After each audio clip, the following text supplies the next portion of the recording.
tí o bá padà wá tán. No, ma wá. Ó yẹ ká ṣe tán before 7. Ó ní lóun drop bag yẹn pé kọ́lá kan pa. Sure. Ó yá, mo ti rí. So welcome to today's videos, guys. We are going to be talking about second order ODEs. So we are going to start with linear homogeneous ODEs. So we have talked about first order ODEs at length, sorry. So we talked about first order. So today we'll be entering second order ODEs. So we all know what the order of an ODE is.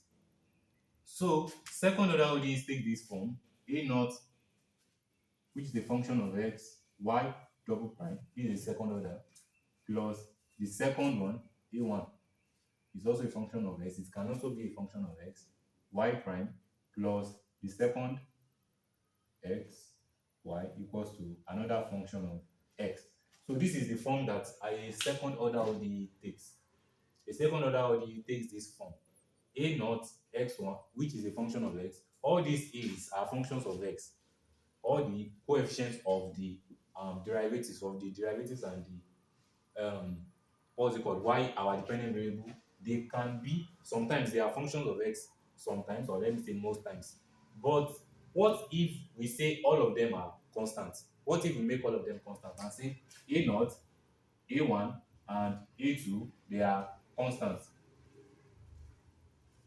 If we make them constant, we are going to have something like A naught y double prime plus A1 y prime plus A2 y equals to our function of x. Then I would like to talk about something. What makes a second order or a third order or a higher order ODE homogeneous or non-homogeneous?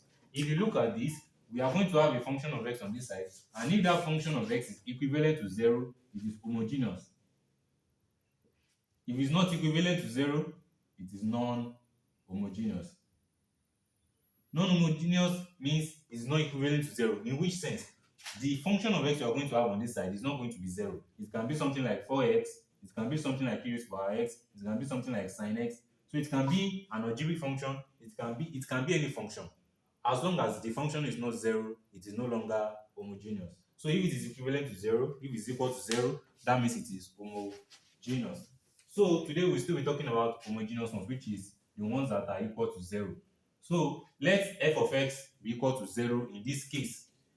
So what do we do? So the first thing we are going to do is, let us take this part, taking this a naught as 0. So we are going to reduce this to a first order ODE. So we have something like a1 y prime plus a2 y equals to 0. We reduce this to a first order ODE so as to find a solution that can satisfy everything. So as to find a solution that can satisfy the whole second order ODE. So we reduce it to this form, and the next thing we are going to do is let y prime stand alone. So we are dividing through by a1. So plus a2 over a1 y equals to 0. We divided through by a1. Don't forget, 0 divided by anything that is not 0 or what's it called is 0. So we have something like this: y prime plus a raised to power plus a2 over a1 y equals to 0. So let us say a2 over a1 equals to k. Do you get what I'm saying? Equals to something like k, or let me use m. Let me use m equals to m is a constant. Let me use equals to constant. M is a constant. So we substitute this and say plus my equals to 0. I can bring this to the other side and say y prime equals to minus my. You know what? Let me substitute this as minus of this and say equals to my. Don't forget, it's a constant. So minus m can be equivalent to n, since it's an arbitrary constant. Can be equivalent to, it's not equal to, but it's equivalent to. So y prime equals to my. So solving this ODE, this is a separable ODE. I can bring this to the other side and say divide both sides by y, and this will now give me dy over y equals to m dx. Right? Yes. So dy over y equals to m dx. If I integrate both sides, don't forget my m is a constant. I'm going to have something like ln y equals to what? Equals to mx plus c, right? Ln y equals to mx plus c. So that means y equals to e raised to power mx plus c. I can write this as a e raised to power mx. This one will come down. Don't forget laws of indices. E raised to power mx times e raised to power c. Plus means you can separate it into times. So e raised to power c, let's take it as a. So a is coming to the front, a e raised power mx. So we take it as this, y equals to a e raised power mx. And don't forget our m, what our m initially means. So what are we going to do now? We have gotten a solution that satisfies this first order ODE. Now we are going to conform it on this second order ODE and make sure it is a solution to it too. How do we do that? Let us substitute this. Let us substitute y equals to and its derivatives into the second order ODE. So y equals to a e raised power mx. Let me write it here. Y equals to a e raised power mx, which means y prime equals to, we differentiate this. M is going to come down, e raised power mx, and y double prime will be equal to another m is coming down, so this becomes m squared e raised power mx. Now we substitute this into this equation. So we have a naught, what's our y double prime? This is it. M squared e raised power mx plus a1, what's our y1? M e raised power mx plus what's our y? A2 e raised power mx equals to what? 0. So we have something like this. Since this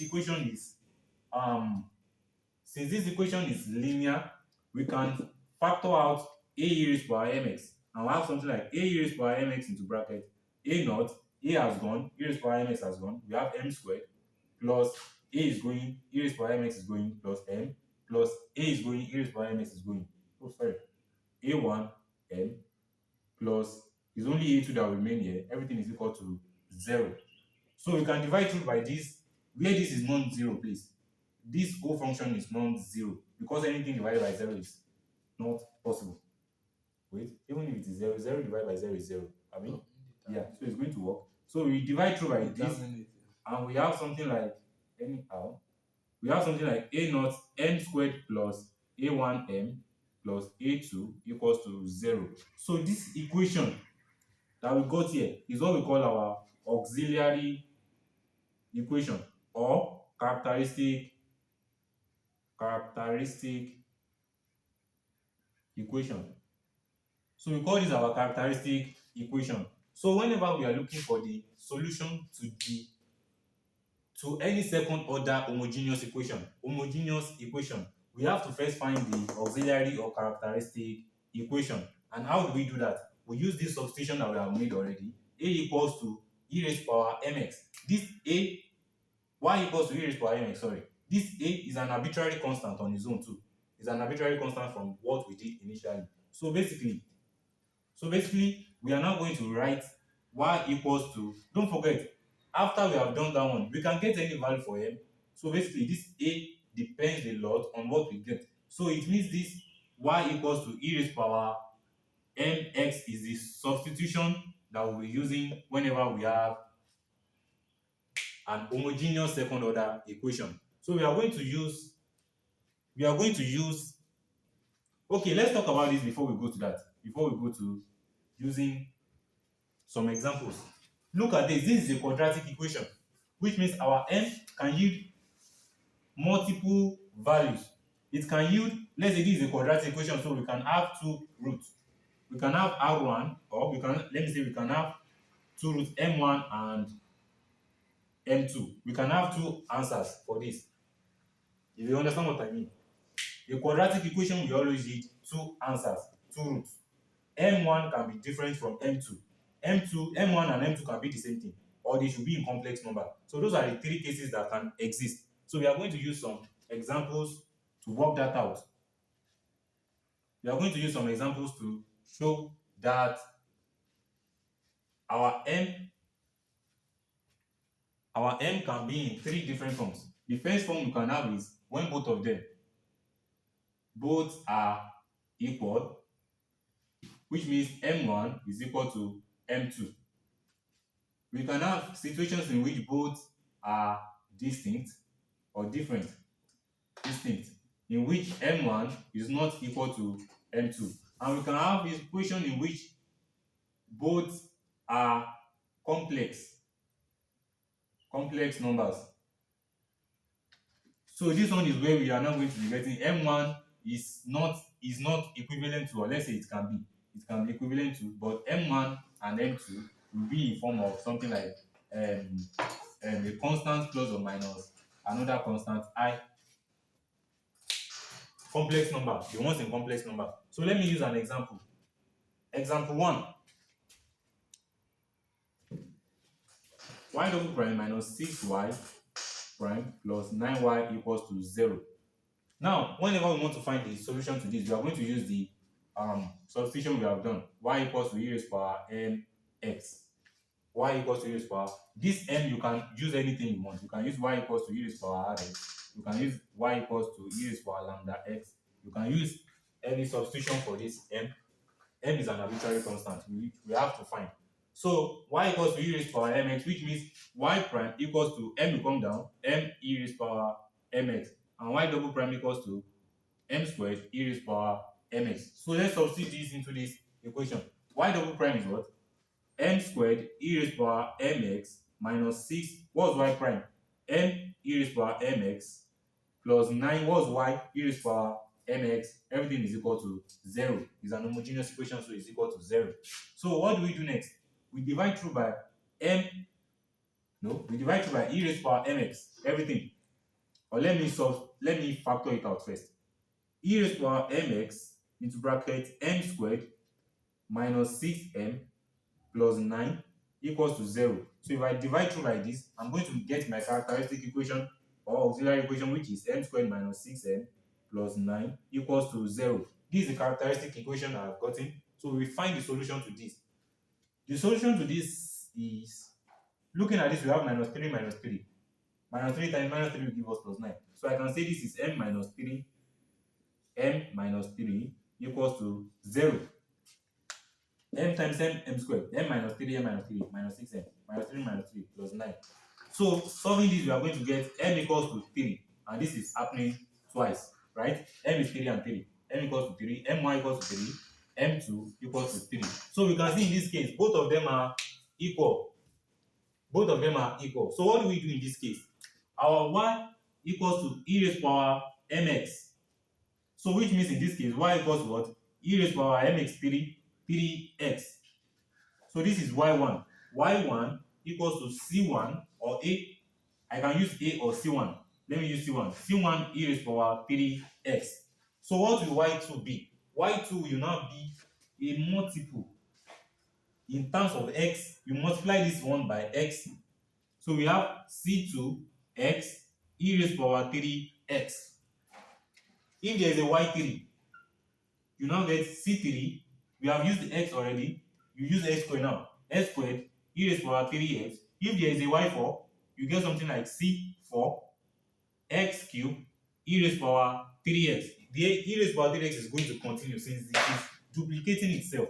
M is duplicating itself. If the answers are equal, if the answers we get for m are equal, we are going to keep duplicating it, and we are going to be adding x e raised to power x squared, x cubed, and so on and so forth. So for this one, the answers we got is this y1 and this y2.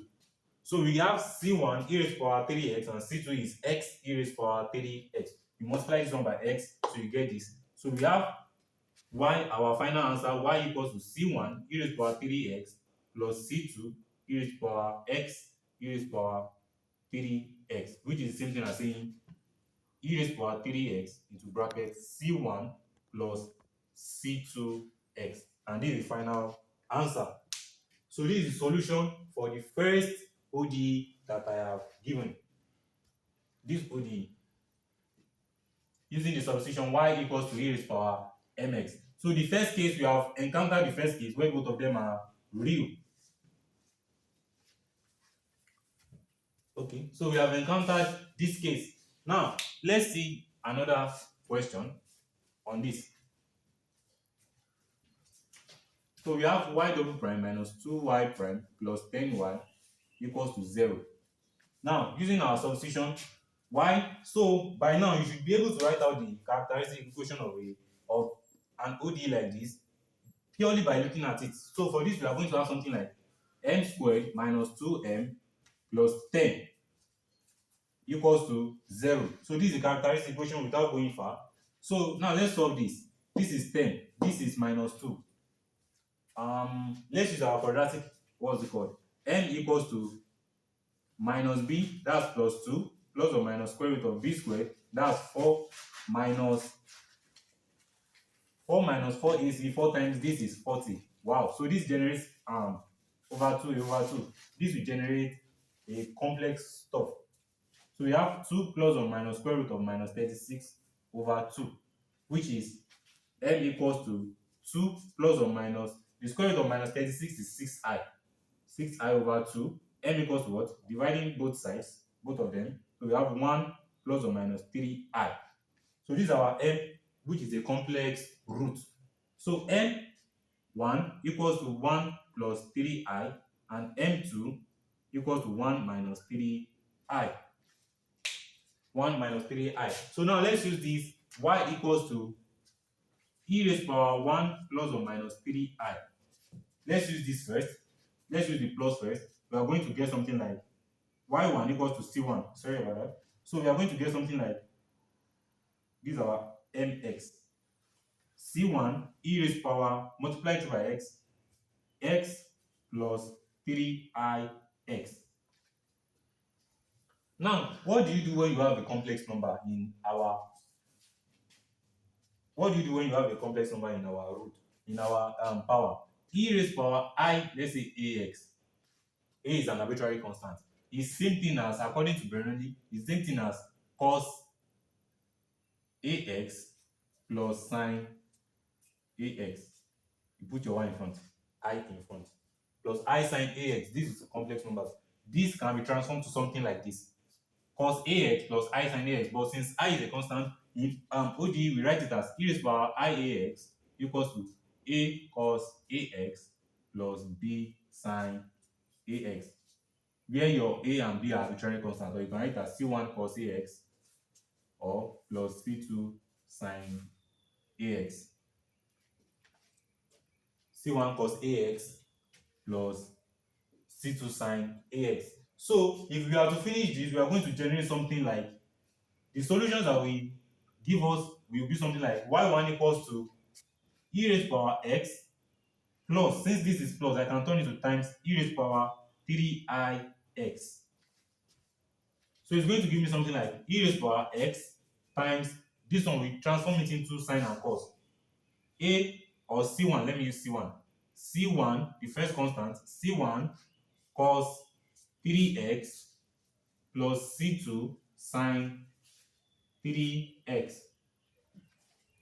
So this is something I'm going to get. So it means the equations that will satisfy this is e raised to power x c1 e raised to power x cos 3x, and our y2, this will be y1 equals to this, and our y2 will be equal to c2 e raised to power x sine 3x. So whenever you get the complex root for any equation like this, so when you get complex root for any equation like this, we are going to have our y equals to y1 plus y2. We have gotten our y1, so this is going to be y equals to c1 e raised to power x cos 3x plus c2 e raised to power x sine 3x. So this is going to be y equals to, let's factorize e raised to power x out. E raised to power x c1 cos 3x plus c2 sine 3x. And this is the solution to the second ODE, which is given in complex numbers. And this is the final solution for the second question. Now, the third question.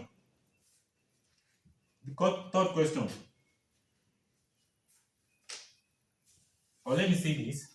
Let's say we have our y equals to e raised to power, let's say minus 4x. This minus 4ix, sorry. Minus 4ix. Let's say this is what we got as the our m equals to minus 4i. If our m equals to minus 4i, you got your this m1 equals to minus 4i, m2 equals to 4i.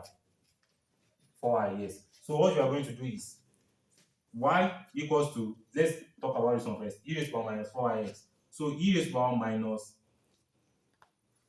so this is going to give us something like y equals to c1 cos minus 4 and x minus 4x, y, this y1, y2 equals to c2 sine minus 4x. Now don't forget our what's it called? Our even and odd function. Even and odd function. Cos minus x equals to minus will disappear for cos. So this one is equivalent to c1 cos 4x. And this one is equivalent to it coming out minus c2 sine 4x. So basically it's equivalent to using this positive one. So I don't need to use this positive one, it does not matter because I can still bring out the minus. For cos, the minus can disappear. For sine, the minus will just come out and we can integrate it into c2 and we are going to get something like c1 cos 4x and this one will become c2 sine 4x. Just like that. So basically, it does not matter if it is minus or the plus that we use, we can still dissipate it into our constant. So using this last question, we've done this, yes. So the last question is y double prime minus 8y prime plus 16 equals to 0.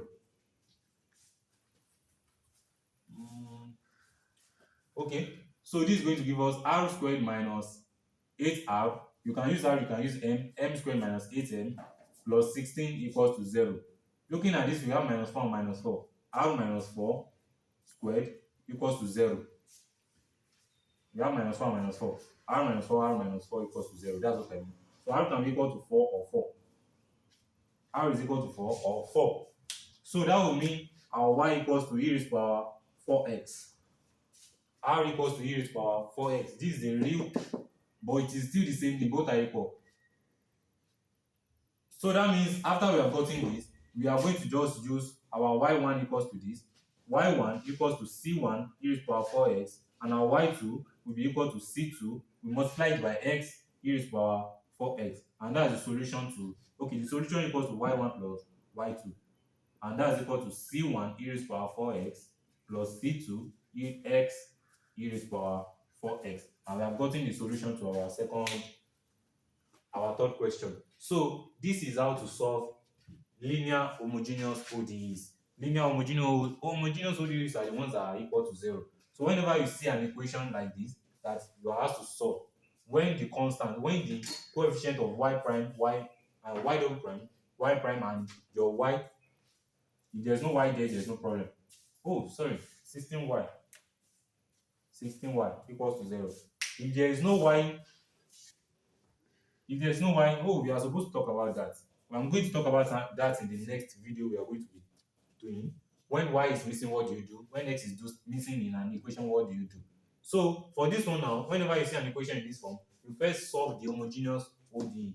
This is an homogeneous second order ODE. So solving that, you use the substitution y equals to e raised to power rx. Your r can be m or whatever. So you use this equation. If your r gives you if you have r1 and r2, if it gives you two different what's it called? If it gives you two different answers, let's say y1, r1 equals to 4 and r2 equals to 6. So your answer is now going to be y1 equals to c1 e raised to power r1x, that's 4x.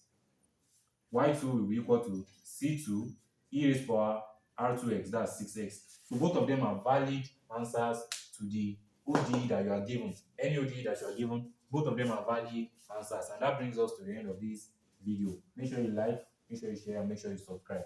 Thank you.